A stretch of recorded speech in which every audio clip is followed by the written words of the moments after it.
खंडवा में हो रहे लोकसभा उपचुनाव में कांग्रेस के उम्मीदवार ठाकुर राजनारायण सिंह के समर्थन में राजस्थान के पूर्व उप मुख्यमंत्री सचिन पायलट खंडवा के छैगांव माखन में सभा को संबोधित करने पहुंचे और भाजपा की केंद्र सरकार और राज्य सरकार पर जमकर हमला बोला।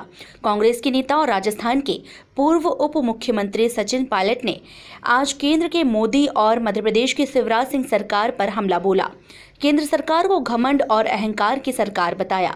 शिवराज सिंह पर बोले कि अपने आप को किसानों का मुख्यमंत्री बताते हैं और किसानों पर ही गोलियां चलाते हैं। केंद्र सरकार पर हमला बोलते हुए कहा कि 70 साल में देश में हर टीका मुफ्त लगा। किसी पीएम ने नहीं कहा कि मुफ्त दे रहे हैं, लेकिन मोदी जी कोरोना टीके की वाहवाही लूट रहे हैं।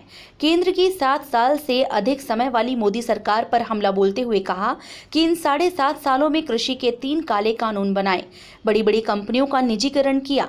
सचिन ने भाजपा को राम के नाम पर वोट बटोरने वाली भाजपा बताया। कहा भगवान किसी पार्टी के नहीं सबके हैं। मोदी पर हमला बोलते हुए कहा कि 7.5 साल में पेट्रोल महंगा, डीजल महंगा, खाद महंगा, किसानों की आय दोगुनी करने वाली केंद्र सरकार ने लागत दोगुनी कर दी। सचिन पायलट ने कहा कि उपचुनाव से सत्ता परिवर्तन नहीं होता, लेकिन सरकारों के कामों का लेखा जोखा मतों के जरिए दिखाई देता है। पायलट ने सच्चाई और विकास के नाम पर अपने प्रत्याशी राजनारायण सिंह को जिताने की अपील की। खंडवा लोकसभा उपचुनाव में आज राजस्थान के पूर्व उप मुख्यमंत्री सचिन पायलट ने पूर्व केंद्र मंत्री अरुण यादव, पूर्व ऊर्जा मंत्री प्रियव्रत सिंह, बुरहानपुर के निर्दलीय विधायक सुरेंद्र सिंह शेरा ने कांग्रेस के उम्मीदवार ठाकुर राजनारायण सिंह के लिए अधिक से अधिक वोट करने की अपील करते हुए जनसभा को संबोधित किया। कि कांग्रेस और यूपीए की सरकार ने 10 साल में हमारे लिए कुछ नहीं किया। बेरोजगारी, महंगाई, किसान, नौजवान के बारे में बहुत सारी बातें बोली और कहा कि मिलीजुली सरकार है, इसलिए केंद्र से यहाँ कठोर निर्णय नहीं ले पाते हैं। जनता ने मौका दिया भाजपा को, मोदी जी को प्रधानमंत्री बनाया, पूर्ण बहुमत की सरकार बनी, 19 में चुनाव हुए। मैं कारणों में नहीं जाना चाहता हूं, लेकिन 19 में दोबारा भाजपा को बहुमत मिला और पहले से ज्यादा मिला। अब इन 2 चुनावों में 7.5 साल में पूर्ण बहुमत की सरकार एक पार्टी, एक नेता की रही दिल्ली के अंदर। सवाल ये उठता है, आज जैसे साथी कह रहे थे हमारे मुझसे पहले, पेट्रोल डीजल 100 रुपए से पार हो गया, गैस सिलेंडर 950 रुपए का है, खाद डीएपी मिल नहीं रही, किसान की आमदनी दुगना करेंगे, ये वादा किया था भाजपा ने, नहीं किया था। दुगना छोड़ो, किसान की जो लागत है खाद, बीज, तेल, पानी, बिजली की, उतना भी किसान को मिल नहीं पाता। और तो और आमदनी दुगनी करने की बात करने वाले लोगों ने ऐसे कानून बना दिए, ये 3 कृषि के काले कानून बने, जिनमें कहा जा रहा है कि मंडी समाप्त हो जाएगी, समर्थन मूल्य पर खरीद नहीं होगी।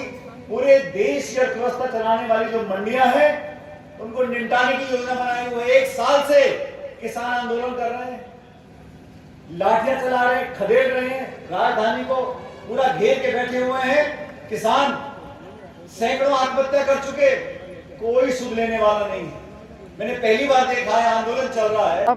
एक संदेश जाएगा, जो अपार महंगाई हो गई है, जो लगातार सरकार ने किसानों की अनदेखी करी है, कृषि के 3 काले कानून बनाए हैं, उनको वापस ना लेना जिद और अहंकार का परिचय है। इसलिए कांग्रेस पार्टी के अध्यक्ष सोनिया गांधी जी ने, राहुल जी ने, प्रियंका जी ने बीड़ा उठाया है कि जनता की आवाज़ हम लेकर आगे बढ़ेंगे। अपार महंगाई हो गई है, पेट्रोल डीजल देसी घी से महंगा हो गया है, 900 का पार हो गया है गैस का सिलेंडर। कोई जिम्मेदारी लेने को तैयार नहीं है। एक बार भी केंद्र की सरकार ने नहीं कहा कि महंगाई को हम कम करेंगे। रोजगार खत्म हो गए, उद्योग बंद हो रहे हैं, किसान आत्महत्या कर रहे हैं, और 7.5 साल से सरकार केंद्र की है। इसलिए उनको संदेश देने के लिए जनता मन बना चुकी है कि भारी बहुमत से उपचुनाव में प्रदेश में और पूरे देश में जो उपचुनाव हो रहे हैं, वहाँ कांग्रेस पार्टी जीत कर जाएगी। आपके आने से कितना लगता है जो मैं सारे 36, इसमें जाति की इतना बड़ा चुनाव है, सभी 36 कौम कांग्रेस पार्टी को सपोर्ट कर रहे हैं। और मुझे लगता है कि भाजपा की भी जो पोल है खुल रही है। अभी जो गवर्नर साहब हैं, मलिक साहब, उन्होंने खुलकर कहा कि गोवा की सरकार भ्रष्टाचार करती थी। एक संवैधानिक पद पे बैठा गवर्नर ये बोल रहा है कि जिस राज्य का मैं गवर्नर था उस राज्य के मुख्यमंत्री सरकार ने ओपन करप्शन किया है।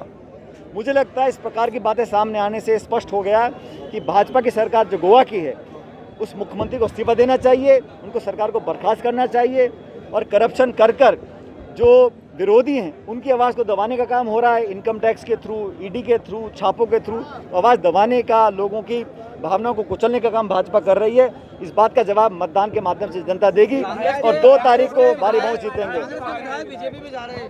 जिसको जिस पार्टी में रहना है रह सकता है, लेकिन जनता किसी नेता की जेब में नहीं है, जनता सबकी है और हम सब जाके जनता से आग्रह कर रहे हैं। मुझे लगता है कि सारे परिणाम 2 तारीख को सामने आ जाएगा और भारी बहुमत से कांग्रेस जीतेगी। लगातार कांग्रेस पे हमला कर रहे हैं सिंधिया जी, उनका कहना है कि आप भी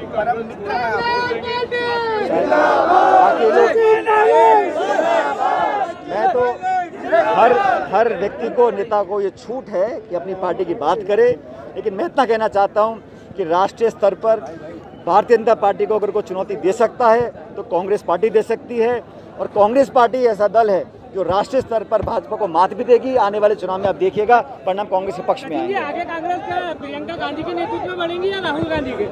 हम सब मिलकर काम कर रहे हैं। कांग्रेस अध्यक्ष अनाउंस कर चुकी हैं कि अगले साल संगठन के चुनाव भी होंगे। ये लगातार प्रक्रिया है, लेकिन कांग्रेस पार्टी के अध्यक्ष सोनिया गांधी जी हैं, उनके नेतृत्व में काम कर रहे हैं। टाइम 8 के लिए मध्य प्रदेश के खंडवा से शेख रेहान की रिपोर्ट।